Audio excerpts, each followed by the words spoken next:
Aujourd'hui, je vais vous raconter une histoire. Je vais vous raconter l'histoire d'un artiste qui a vu sa carrière se briser à cause d'un meurtre. Avez-vous déjà entendu ce son?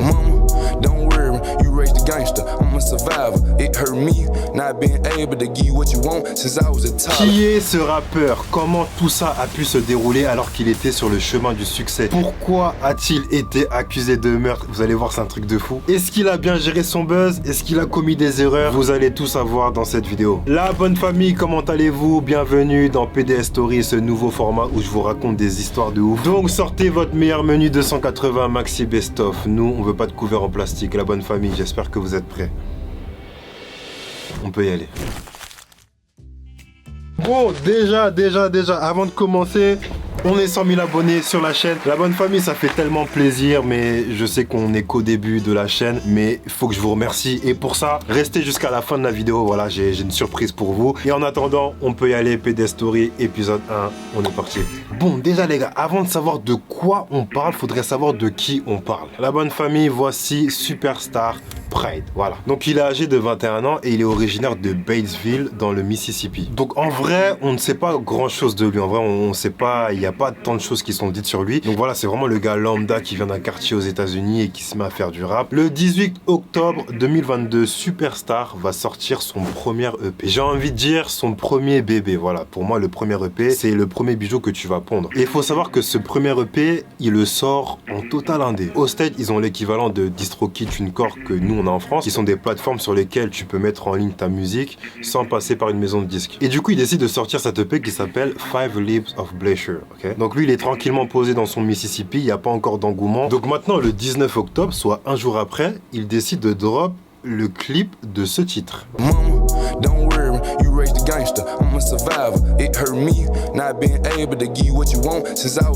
Donc du coup le frérot il sort son clip et en fait les gens se sont rendus compte qu'il y avait un truc qui clochait. Non, c'était pas le micro qui pend de n'importe où, c'était pas l'ambiance macabre, le problème c'était sa coupe de cheveux.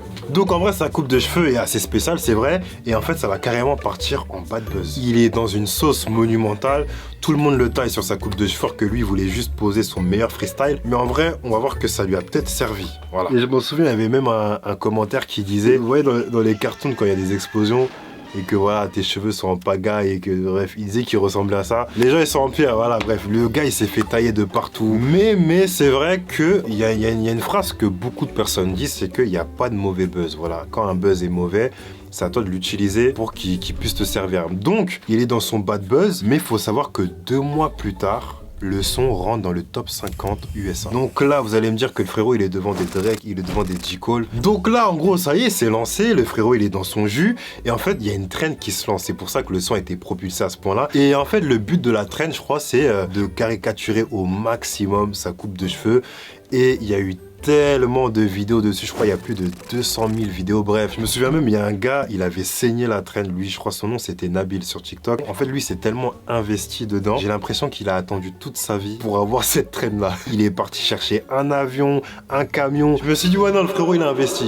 Faut voir déjà comment ça commence, ça part d'un bad buzz et ça finit en top 50 US. Et aujourd'hui, le son est à plus de 120 millions de streams. C'est un truc de fou. Mais bref, en tout cas, le frérot, il est dans son buzz. Ça se voit, il y a de l'argent qui commence à rentrer. Je crois qu'il a même été approché par Atlantic Records, si je dis pas de bêtises. Donc ensuite, il va enchaîner ses petites radios, il va faire ses petits moves, tout ça. Jusqu'à arriver le 22 février dans le top 100 des Billboard américains. Ah, putain. Ça veut dire c'est là où il y a tous les poids lourds. Là où il y a tous les mastodontes, là où il y a tous les gens. Là, on parle des The Weeknd, on parle des Billie Eilish, tout ça. On parle des gens, même la musique, les écoute. Et du coup, lui, par rapport à ça, 5 jours plus tard, il va sortir un nouveau clip, du coup. Donc, c'est le clip du même son. C'est une pratique qui se fait couramment, plus qualitatif. On voit même, il a fait un effort capillairement. Il a essayé de ramener un truc. En fait, en vrai, c'est un moyen de relancer le son, de le faire vivre plus longtemps. Donc, du coup, il est dans le top 100 Billboard et c'est le 7 mars qu'il va atteindre, du coup, son apogée. Il sera à la 25e place. Donc, en vrai, moi, je pense que tout ça, ça allait vite pour lui, ça allait vite dans sa tête. Le son est sorti il y a 4 mois.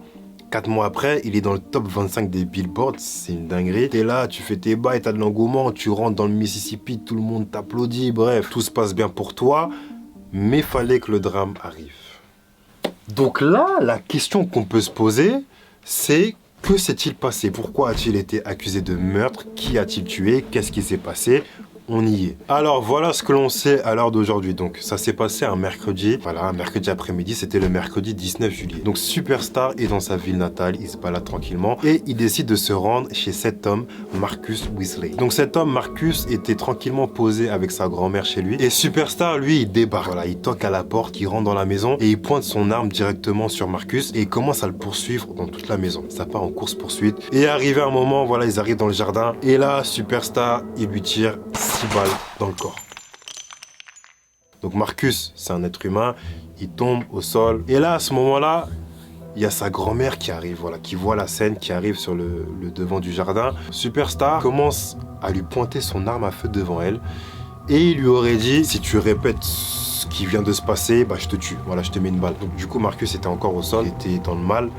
Bah là, il vient la battre clairement d'une balle dans la tête. Donc voilà, il dit, tiens, enfin, je mets fin à ta vie. C'est-à-dire que le frérot, il s'est réveillé et il s'est dit, moi je suis quelqu'un, moi je vais décider qu'aujourd'hui cette personne ne va plus respirer demain. C'est ce qu'il a fait. Donc il lui a mis une balle dans la tête et là Marcus n'était plus de ce monde. Voilà. On se demande mais pourquoi il a fait ça.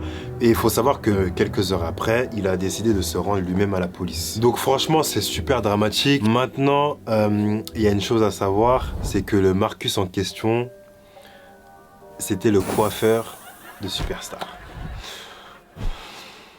En fait, je trouve que c'est délicat parce qu'on parle de la mort de quelqu'un, mais on parle aussi de Superstar qui a fait un bad buzz avec une coupe de cheveux derrière les cartoons. Mais en fait, c'est fou. C'est fou. J'ai l'impression que c'est un film. C'est pas un film, c'est la vraie vie. Marcus était le coiffeur de Superstar. Maintenant, pourquoi il a abattu? Donc, d'après la grand-mère, selon la grand-mère du coup qui a témoigné, Superstar aurait tiré sur Marcus Weasley parce que Marcus ne voulait pas participer à son prochain clip. En fait, là, tu te poses des questions. Tu te dis, est-ce que tout va bien chez lui? Est-ce que c'est le monde qui est à l'envers ou est-ce que c'est moi qui est à l'envers? Il y a tout ce genre de questions qui me passent par la tête. Je ne sais pas dans quel état vous êtes, mais je me dis... Donc, en gros, le gars a mis fin à sa carrière parce qu'il a tué son coiffeur.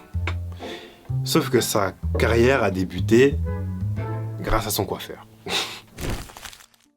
Bon, maintenant, je veux qu'on rajoute un petit plus, voilà, je veux qu'on analyse ensemble son buzz, je veux qu'on analyse son parcours, comment tout ça s'est passé, qu'est-ce qu'on peut en tirer. Alors déjà, premièrement, le son. Donc voilà, il a parlé un peu dans des interviews, il a dit que c'est un son qu'il a fait à peu près 10-15 minutes, à 2h du matin, voilà. Donc déjà, tu sens un truc, c'est que c'est un son spontané qui a été fait à la va-vite, j'ai envie de dire, mais qui a buzzé et que je trouve, bon, moi perso, le son, je le kiffe. Et d'ailleurs, ça, c'est quelque chose que la plupart des artistes qui ont pété ou qui ont fait un gros son me disent, c'est qu'en gros, les sons sur lesquels ils vont mettre le moins d'efforts, c'est ces sons-là qui vont percer. Voilà, tout simplement. Et en plus de ça, il faut savoir que c'est un sample de festival. Et c'est pour vous dire, la bonne famille, voilà, pour les artistes ou les beatmakers qui regardent cette vidéo, les samples, ça gifle tout le monde. Si vous voulez sampler, mais faites-le bien, voilà, faut déclarer ses droits et tout, bref. Et même, il y a des artistes qui l'ont très bien compris. Vous regardez par exemple Central C, tous ses plus gros solos, ce sont des samples. Donc en vrai, la base est bonne, le son est bon, donc s'il y a une bonne promo, ça peut que prendre et c'est ce qui s'est passé. Donc c'était une promo du coup qu'il n'avait pas calculé. Et d'ailleurs, c'est un truc qu'on peut remarquer. Moi, je sens en tout cas que le frérot, j'ai pas l'impression qu'il était bien entouré. Bon, déjà, j'arrive pas trop à cerner le personnage parce que un coup, il est sérieux, tu vois, il fait de la bonne musique. Mais de l'autre côté, il est un peu dans l'autodérision. Ensuite, tu le vois dans ses interviews, il a fait un passage chez Genius. Tu le vois jouer un peu avec... Bref, on capte pas trop, je cerne pas trop le personnage. Mais moi, je pense qu'il a mal géré son buzz. Et je pense que l'entourage, ça joue énormément. Une fois de plus, soyez bien entourés. Moi, pour moi, ça représente 70% du boulot, voilà. C'est mes chiffres à moi, il n'y a pas d'études. Moi, j'ai l'impression que le buzz est arrivé, qu'il ne savait pas qu'il allait arriver, qu'il ne savait pas du coup comment le contrôler. Je vous dis ça parce que buzzer, c'est simple. Le plus compliqué, c'est de durer en vrai. Par exemple, je sais pas, il y a plein d'artistes qui ont réussi à convertir. Un Lil Nas X, par exemple, vous voyez le buzz qu'il a eu avec son son. On aurait pu se dire ça peut être un one hit wonder, mais non. Donc pour ceux qui ne savent pas, c'est un artiste qui va faire qu'un seul son et qui après va s'éteindre. Et moi justement, je pense qu'on peut le considérer comme un one hit wonder. Pourquoi? Parce que le son, il a plus de 120 millions de streams, mais à côté de ça, il n'y a aucun de ses sons qui n'a dépassé le million de streams. Ils sont tous en dessous de la barre du million. Il a 3 millions d'auditeurs par mois, donc il y a clairement que ce son qui le fait vivre. Et en vrai, quand on regarde bien, il a fait que quelques apparitions. Il a fait presque que des radios de sa ville, des radios locales. Je pense qu'il aurait pu taper plus haut en termes de promotion. Après ça, bien sûr, c'est du relationnel. C'est avoir la jugeote, l'esprit de se le dire. C'est avoir un bon entourage, une fois de plus. Je vous le répète, on peut pas se faire seul. Ceux qui disent je me suis fait tout seul, tu mens. Tu t'es pas fait tout seul. C'est pour ça qu'en vrai, quand on regarde bien, un buzz, c'est bien quand c'est maîtrisé. En fait, TikTok, c'est arrivé dans la musique d'une manière, c'est à double tranchant parce qu'il y en a à qui ça fait du bien, il y en a à qui ça le dessert. Pour moi, TikTok, ça doit accompagner la musique. Pour moi, ta musique doit être déjà aboutie, tu dois être prêt. TikTok, ça doit être, on va dire, ta mise en lumière. C'est-à-dire qu'il y a déjà ton produit, juste t'allumes la lumière dessus. C'est là où tu auras les meilleurs bienfaits de TikTok. Et là, la chose qui s'est passée, c'est qu'en gros, le son était plus fort que lui. Ça veut dire que le frérot, il s'est fait dépasser par son propre son. Et en général, c'est ce qui arrive aux One Hit Wonder, c'est que leur son est tellement fort qu'on se souvient même plus d'eux. Et par rapport à ça, qu'est-ce qu'on peut faire? Je pense qu'il aurait été bien déjà, et c'est une stratégie que plein d'artistes font à l'international, ça va être d'être partout. Voilà, faut être partout. Faut montrer que c'est mon son, faut rattraper le son. Voilà, faut pas le laisser partir. Et à côté de ça, c'est la validation du game. Pour moi, faut se faire valider par le game. Et ça va passer par les connexions. Ça va passer par faire des feats, faire des remixes du son. Il y a plein de choses comme ça qui peuvent ramener le son vers toi et te remettre à la hauteur, on va dire. Mais surtout quand vous voyez des artistes faire des remixes, on voit que c'est des artistes confirmés, voire des fois des très gros artistes qui se mettent dessus. Et en général, ça, c'est des accords entre maisons de disques, etc. Et d'ailleurs, c'est quelque chose qu'il n'a pas fait. Pendant que le son montait, il était dans le top 100 Billboard. Le frère, il continue à sortir d'autres clips. En fait, j'ai l'impression il faisait exprès, les mecs qui voulaient pas son buzz, je sais pas, je comprends pas. Même, peut-être que le fait que les artistes ne voulaient pas collaborer avec lui, peut-être qu'en vrai c'est sa coupe de cheveux, on sait pas. Perso, moi je kiffe le son, je trouve qu'il est lourd. J'aime bien comment il est authentique, j'aime bien la vibe. Et en plus physiquement, il ressemble un peu à Rashford, tu vois, tu regardes son truc, il y a un délire à la Rashford. Mais en tout cas, une chose est sûre, c'est qu'il a clairement pas maîtrisé son buzz, voilà. Il s'est laissé dépasser par lui. Pour conclure, you live by the gun, you die by the gun. C'est une phrase qu'il a dit dans son son, donc en gros tu vis par le pétard, tu meurs par le pétard. Mais pour moi c'est quelque chose limite, j'ai envie de dire, c'est peut-être osé, forcé, mais on dirait que c'est dans la culture aux States, c'est un truc de ouf. À chaque fois t'entends des meurtres, tu vois les gens s'en vanter, c'est devenu banal chez eux. Les gens carrément n'ont même plus peur. En fait j'ai pas envie de dire c'est GTA parce qu'on dit tout le temps c'est plus drôle. Mais en vrai c'est GTA. Peut-être que les gens pensent, là je prends une balle, je suis plus de ce monde, mais je respawn 5 minutes après. Et j'ai ma jauge de crédit qui se remplit. Et ensuite, si tout se passe bien, je peux reprendre ma vie là où j'en étais. C'est-à-dire, je remets les mêmes. Bon, je vais un peu loin. Mais voilà, bref. En tout cas, bon, moi, j'ai kiffé La Bonne Famille vous raconter cette histoire. Franchement, c'est une histoire de ouf. On va voir ce qui va se passer par la suite. Je pense que son jugement n'est pas encore tombé. En tout cas, dites-moi ce que vous en avez pensé en commentaire. Là, j'ai hâte de lire tout ça. Maintenant, pour les 5000 abonnés, voilà, je voulais vous remercier un peu. Pour ça, c'est super simple. Rendez-vous dans le canal. Voilà, c'est là-bas que la surprise va se passer. Donc, en gros, voilà, j'ai décidé, pour les 100 000 abonnés, d'offrir à l'un d'entre vous 10 heures de studio. Voilà, avec moi, en ma présence, on va les faire ensemble. 10 heures de studio, on va pouvoir composer un son, voire plusieurs sons. De ceux et celles qui sont intéressés, qui veulent participer, c'est super simple. Vous devez juste commenter cette vidéo, être abonné, voilà, sur mes réseaux, bien sûr. Mettez le commentaire que vous voulez, tout le monde aura sa chance. Et en tout cas, moi, j'ai hâte, voilà, j'ai hâte d'être avec vous, de vous rencontrer. Bref, ça va plaire, c'est que le début. En tout cas, La Bonne Famille, c'était tout pour moi. J'espère que vous avez bien tabassé votre 1280. En tout cas, La Bonne Famille, prenez soin de vous. La santé, c'est important. Faites attention à vous et on se dit à la prochaine.